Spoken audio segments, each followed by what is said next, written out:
So Fargo. So it starts out with showing everybody that's been lost in the war for power.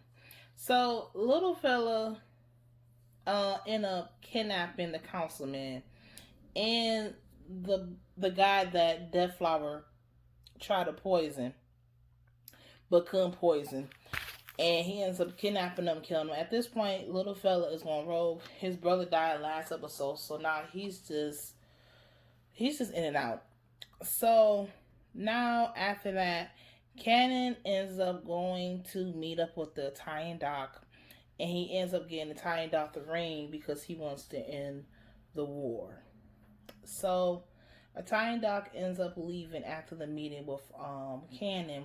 Cannon even gives back the son that he was keeping, and he was treating that son better than his son.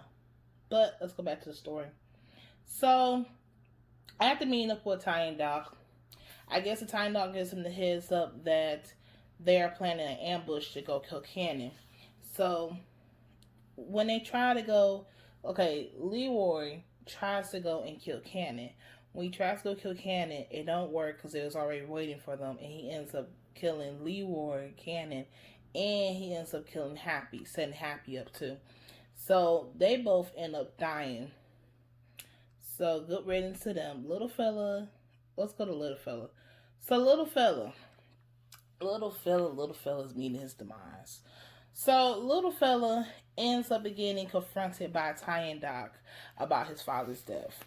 And while he's getting confronted by Italian doc about his father's death, Deathflower is in there too, and she's just over there spilling the beans. Okay, she is snitching all over the situation and telling them everything, and how little fella was the one that gave the idea to kill the father, and how everything, and he was in denial and stuff, but Italian doc had evidence, which the father ring that Deathflower has been collecting.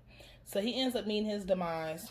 They end up killing him and Deathflower off. Before Deathflower died, she ends up seeing that spirit, the spirit of death, and it kills her. Well, it's not the spirit of death. In a way, it kind of is, because when people see it, they get ready to die. But in Pearl's family, it's a form of protection. So it protects them. So now we go to Cannon. Cannon gets home, and when he gets home, he sees somebody has broken in his house. So he goes to the house to check out who has broken in. So at this point, I'm sitting at the edge of my chair. But then when he walks in the house and he goes upstairs, he sees his son is laying in the bed with Toto.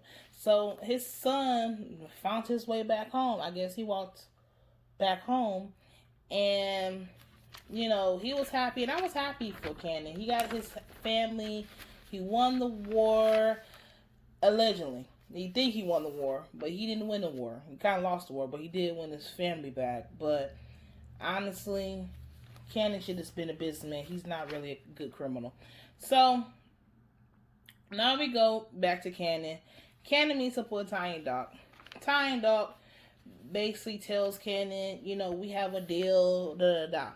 But then, while making this deal, Italian doc tells Cannon that he has changed some things around.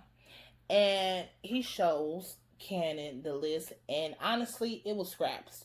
He kind of took everything that Cannon had and left them with three things that was over, but the Italians ruled over everything, and Cannon had like crumbs. So Cannon's pissed off because he's like, well, I can't win for lose. First I lose the credit card I did from the bank. Now the Italians are taking everything from me, and Italian doctor tells them, listen, I'm not taking half. We are leaving half for you. And he basically just tells Cannon, we are the seed, you are the pond. We rule everything, you don't. And he's like, you're not going to get me like you got the others, because I'm the man behind the man behind the man. Basically telling him, I'm controlling this operation, and you're just not going to win. So if you do not follow the orders, you will be forced to die. Somebody else can take over your place. So Cannon leaves because he did all that, lost all those people in war just to get scraps, just to get what the fuck he was at the beginning. So then he ends up going home, and while he goes home, he tells one of his right hand man, his right man to go home. And, you know, he just walk up the stairs and he's looking at his family. And then it dawns on him like, the most important thing is family all of a sudden. So he looks in the window. While he's staring in the window, Pearl's auntie comes up and stabs him to death, stabs him repeatedly over and over again.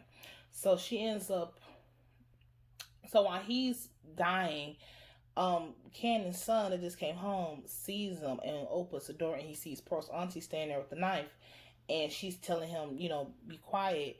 And Candace is out on the side, is bleeding out to death. And the son really had no emotions to it, really, in that scene. He really was just looking at his father like, I mean, he lost two dads, the rabbi and him, but honestly, his son didn't really have a connection to his father like that. Just with the fact that you trading your son for power, and at the end, still didn't even get the power.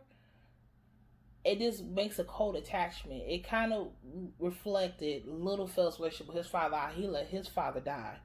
And I just thought it was kind of, I thought the scene was kind of similar to Little Fella when he got Death Flower to go kill his father. And he really had no remorse for it. He didn't care for it because he didn't care. It was no connection. It was a discord.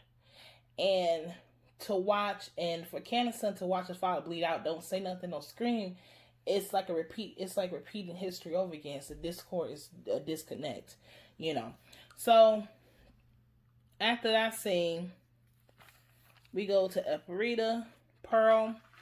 She talk about, you know, she does a little cute little poem and stuff, and she talk about, you know, history is our past, and history has a form of repeating itself, and it's just showing the history. She's breaking down the history of America, you know.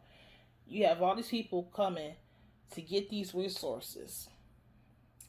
And even coming over here and get these resources, they turn into the people that they complain to other people about. Because Italian Doc, you know, people like to quote unquote mix them together because they feel like, oh, well, you're black and you're from overseas. You're black and you from Sicily, you overseas. You should come over here and help me. And it's like, no, America's filled with a lot of people from different places that come over here, and it's turned to more of a sharks, because America is made out of sharks, wolves, and bears. It's made out of wildebeest. It ain't made out of people. This is not the land of the caring. This is the land of repeating history over again. And it's the land of the food chain. Well, who's going to be on top of the food chain? And clearly, Cannon people is not on top of the food chain. But I like Fargo was really, really good. I did like it this season. I did. It was kind of fucked up how Cannon died. I really wanted Cannon to at least have one happy ending. I know he wasn't really gonna get power, but honestly, they could have gave him power. I was like, y'all can remix it. I like how it's like Ryan Murphy's show, how he did Hollywood and he remixed it. We know that shit didn't happen in the 50s, but it's fantasy. Remix it. But I really did want Cannon to win. I didn't want him to die. But the recycled pizza stuff, because now he's dead. And the history repeats itself. So that is it for this review on Fargo. And yeah.